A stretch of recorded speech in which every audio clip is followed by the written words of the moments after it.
आपल्या भारतात कायदा आणि सुव्यवस्था सांभाळण्याची जबाबदारी नक्की कोणाची आहे? केंद्र सरकारची की राज्य सरकारची? हा प्रश्न अनेकांना पडतो. खरं तर ही एक बरीच गुंतागुंतीची प्रणाली आहे, पण काळजी करू नका. चला, आज आपण ती अगदी सोप्या भाषेत समजून घेऊया.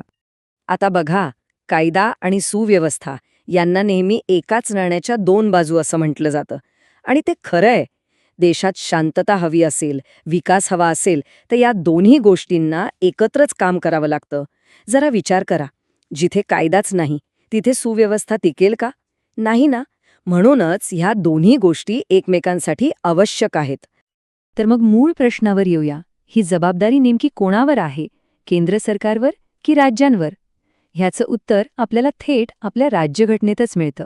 आणि तिथे सत्तेचा एक खूपच रंजक समतोल साधलेला दिसतो. आणि हाच तो समतोल आहे. म्हणजे बघा, एकीकडे घटनेनुसार कायदा आणि सुव्यवस्था हा विषय राज्यांच्या अखत्यारीत येतो, म्हणजे ही त्यांची प्राथमिक जबाबदारी आहे. पण दुसरीकडे केंद्र सरकार पूर्णपणे बाजूला राहत नाही. त्यांनाही राज्यांना निर्देश देण्याचा आणि गरज पडल्यास हस्तक्षेप करण्याचा घटनात्मक अधिकार आहे. म्हणजे एक प्रकारे दोघांचीही भूमिका महत्त्वाची आहे. चला, आता आपण जरा राष्ट्रीय स्तरावर काय घडतं ते पाहूया. इथे केंद्र सरकारची, विशेषतः त्यांच्या गृहमंत्रालयाची आणि त्यांच्या अंतर्गत येणाऱ्या सशस्त्र दलांची भूमिका खूप मोठी असते. आणि हे अधिकार काही साधेसुधे नाहीत, खूप मोठे आहेत. कलम 355 नुसार राज्यांचं बाह्य आक्रमणापासून संरक्षण करणं हे केंद्राचं कर्तव्य आहे. आणि समजा एखाद्या राज्यात घटनात्मक व्यवस्थाच कोलंबली, तर कलम 356 नुसार राष्ट्रपती राजवट लावण्याचा अधिकारही केंद्राकडे आहे. म्हणजे परिस्थिती हाताबाहेर गेल्यावर केंद्र थेट हस्तक्षेप करू शकतं. तर राज्यांना मदत करण्यासाठी आणि राष्ट्रीय सुरक्षेच्या मोठ्या जबाबदाऱ्या पार पाडण्यासाठी गृहमंत्रालयाच्या अखत्यारीत काही विशेष सशस्त्र पोलीस दलं आहेत. आपण त्यातल्या काहींची माहिती घेऊया.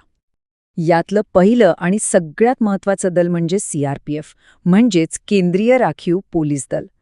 विचार करा, जेव्हा एखाद्या राज्यात मोठी दंगल होते किंवा नैसर्गिक आपत्ती येते आणि तिथले स्थानिक पोलीस अपुरे पडतात, तेव्हा त्यांची ताकद म्हणून CRPF मदतीला धावून येते. त्यानंतर आहे BSF म्हणजे सीमा सुरक्षा दल. नावाप्रमाणेच यांचं मुख्य काम आहे आपल्या देशाच्या सीमांचं रक्षण करणं. विशेषतः भारत-पाकिस्तान आणि भारत-बांगलादेश सीमेवर हे जवान डोळ्यात तेल घालून पहारा देत असतात, जेणेकरून घुसखोरी आणि गुन्हेगारी रोखता येईल. आता रेल्वेने प्रवास तर आपण सगळेच करतो. तर आपल्या प्रवाशांची आणि रेल्वेच्या मालमत्तेची सुरक्षा करण्याची जबाबदारी RPF म्हणजेच रेल्वे संरक्षण दलाची असते. रेल्वेतील गुन्ह्यांचा तपास करणं हे त्यांचंच काम आहे. आणि मग आहे CISF. हे दल आपल्या देशासाठी अत्यंत महत्त्वाच्या असलेल्या ठिकाणांना सुरक्षा पुरवतं. जसं की विमानतळं, मोठी बंदरं, सरकारी तेल कंपन्या, अशा संवेदनशील जागांच्या सुरक्षेची जबाबदारी CISF सांभाळतं. तर ही झाली केंद्राची भूमिका आणि त्यांची मदत. पण आपल्या रोजच्या आयुष्यात कायदा आणि सुव्यवस्थेचं जे खरं काम चालतं ते होतं राज्य पातळीवर. चला, तर मग आता आपण राज्यांची रचना कशी असते ते पाहूया. प्रत्येक राज्यात एक गृहविभाग असतो. या विभागाचे राजकीय प्रमुख असतात गृहमंत्री आणि प्रशासकीय प्रमुख असतात गृहसचिव, जे एक IAS अधिकारी असतात. संपूर्ण राज्याच्या पोलीस दलाची जबाबदारी याच गृहविभागावर असते. आता आपण थेट राज्य पोलीस दलाच्या आत डोकावूया आणि त्यांची रचना कशी असते ते समजून घेऊया. ही एक मोठी आदेशांची साखळी आहे, अगदी वरच्या अधिकाऱ्यांपासून ते रस्त्यावर काम करणाऱ्या कॉन्स्टेबलपर्यंत. तर बघा, सर्वात वरती असतात राज्याचे पोलीस महासंचालक म्हणजेच DGP. त्यांच्याखाली ADGP, IGP, मग प्रत्येक विभागासाठी DIG असतात. जिल्ह्याच्या पातळीवर पोलीस अधीक्षक म्हणजे SP हे प्रमुख असतात आणि त्यांच्या हाताखाली मग DSP, पोलीस निरीक्षक, उपनिरीक्षक आणि शेवटी हेड कॉन्स्टेबल आणि पोलीस कॉन्स्टेबल येतात. म्हणजे DGP कडून निघालेला आदेश या सगळ्या साखळीतून थेट आपल्या जवळच्या पोलीस स्टेशनमधल्या कॉन्स्टेबलपर्यंत पोहोचतो. ही सगळी रचना तर आपण पाहिली, पण या सगळ्यामध्ये एका सामान्य माणसाचं स्थान कुठे आहे? समजा एखादी अनुचित घटना घडली, तर तक्रार करण्यासाठी पहिलं पाऊल काय उचललं पाहिजे? त्याची अधिकृत प्रक्रिया काय आहे?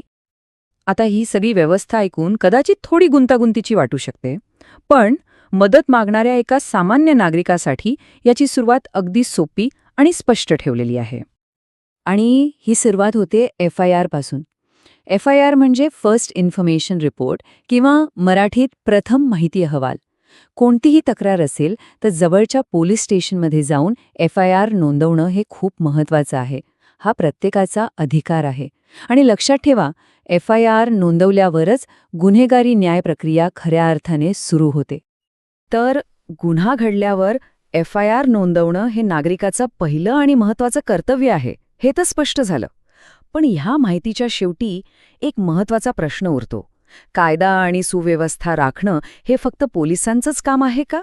की एक जबाबदार नागरिक म्हणून आपल्या समाजाला शांत आणि सुरक्षित ठेवण्यासाठी आपण सगळेच काहीतरी भूमिका बजावू शकतो? यावर नक्कीच विचार करायला हवा.